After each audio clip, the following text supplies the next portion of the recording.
आपके माध्यम से सरकार से ये निवेदन करूंगा कि सर बिहार के लोहार समुदाय को अधिनियम संख्या 108 1976 के आधार पर बिहार सरकार को लोहार जाति को जनजाति की सारी सुविधा देने के लिए आदेशित किया जाए। पुनः मैं चाहूंगा कि जो पहले से आदेश था उस आदेश को आप पुनः अपने स्तर पर निर्देशित करें ताकि बिहार के लाखों लोग जो लोहार हैं, जो जनजाति समुदाय के हैं, जो लाभ से वंचित हो रहे हैं, उनके तरफ आप मुखातिब होइए और ये आदेश कीजिए सर, ताकि बिहार के लाखों लोहार समुदाय के बच्चों का भविष्य खराब नहीं हो सके सर, परेशानी से गुजर रहे हैं सर।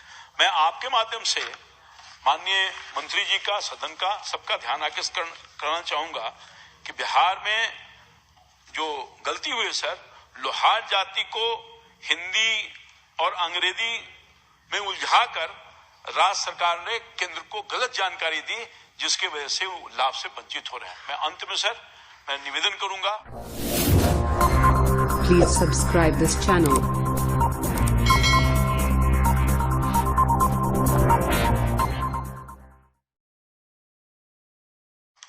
आइटम नंबर 15 संविधान अनुसूचित जनजातियां आदेश तीसरा संशोधन विधेयक 2022 ऊपर बहस अब कंटिन्यू होगी। श्री राम कृपाल यादव जी। माननीय अध्यक्ष महोदय, मैं सबसे पहले संविधान अनुसूचित जनजाति आदेश तीसरा संशोधन विधेयक 2022 का समर्थन करता हूं सर।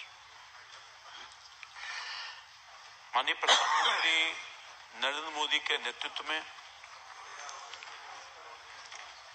देश के जो अंतिम पंक्ति में बैठने वाले लोग हैं, जिसके लिए प्रतिबद्ध हमारी सरकार है, अनेकों काम किया है। चाहे समाज का दलित पिछड़ा, अति पिछड़ा या अनुसूचित जाति जनजाति, सभी लोगों के लिए कल्याण किया। और कल माननीय मंत्री जी जब अपना वक्तव्य दे रहे थे तो उन्हें विस्तार से ये जो जनजातियों के लिए कार्यक्रम चलाए जा रहे हैं भारत सरकार के माध्यम से, कि किस तरह से उनका सहज जीवन हो सके, अपलिफ्ट वो कर सकें, कई योजनाओं का भी जिक्र करने का काम किया है। उसके पिछले 8 वर्षों के हमारी सरकार में बहुत ही उसके सार्थक असर हुए हैं। वैसे हमारी सरकार ने, मोदी जी की सरकार ने, मोदी जी के नेतृत्व में हर वर्ग और हर तबका के लिए चिंता करने का काम किया है। कोई भी ऐसा वर्ग नहीं है जो विकास से छूता है, जिसकी गरीबी, फटहाली, अशिक्षा सबसे निकालने का काम नहीं किया हो। और खास तौर पर उस जमाने से ये आदिवासी समाज के जो लोग हैं, जो वंचित समाज रहा है, जिनके ऊपर आजादी के बाद से ही ध्यान जितनी देनी चाहिए थी पूर्ववर्ती सरकार ने नहीं देने का काम किया, और उस बदहाली से आज भी गुजर रही थी। हमारी सरकार 2014 में बनती है मोदी जी के नेतृत्व में, तो उन्हें जो सार्थक प्रयास किया है उसके परिणाम दिख रहे हैं सर। उनके बच्चे पढ़ लिख रहे हैं, रोजी रोजगार पा रहे हैं, उनका रहन सहन सब में तब्दील हुआ है। महोदय, एक्चुअली ये बिल तो हिमाचल प्रदेश से संबंधित है, मगर मैं आग्रह करना चाहूंगा माननीय मंत्री जी का और सरकार का, बिहार के जो लोहरा जाति के संदर्भ में जो बिल्कुल परेशानी हालत से गुजर रहे हैं सर। बिहार में सर लोहरा जाति की बहुत बड़ी व्यापक संख्या है, जनसंख्या है। और जब सन 1950 से ही जनजातीय सूची के में क्रमांक नंबर 20 पर नोटिफाइड है सर। फिर सन 1976 में भी क्रमांक नंबर 22 पर हिंदी और अंग्रेजी में भी नोटिफाइड किया गया है। लेकिन 30 वर्षों के बाद जब कांग्रेस की सरकार बनी, न केवल हिंदी में दर्ज लोहार को बदलकर लोहरा कर दिया गया, जो संवैधानिक रूप से गलत था। इसमें लगभग 30 लाख लोहार को संवैधानिक हक से असंवैधानिक तरीके से वंचित करने का काम किया। सब शब्द का खेल है सर। लोहरा, लोहार, हमारे यहाँ लोहार जाति कोई नहीं है, अनुसूचित है, लोहरा है सर, और वही लोहरा है जिसको लोहार बोलते हैं सर।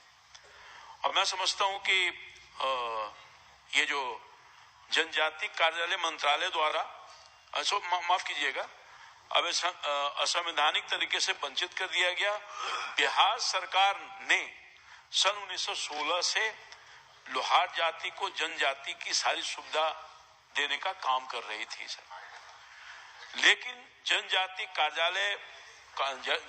कार्य मंत्रालय के द्वारा बनाए गए असंवैधानिक अधिनियम 48/2006 के वजह से मूल जनजाति समुदाय लोहार को जनजाति के लाभ से वंचित होना पड़ा सर, सरकार की पॉलिसी के अनुसार सर।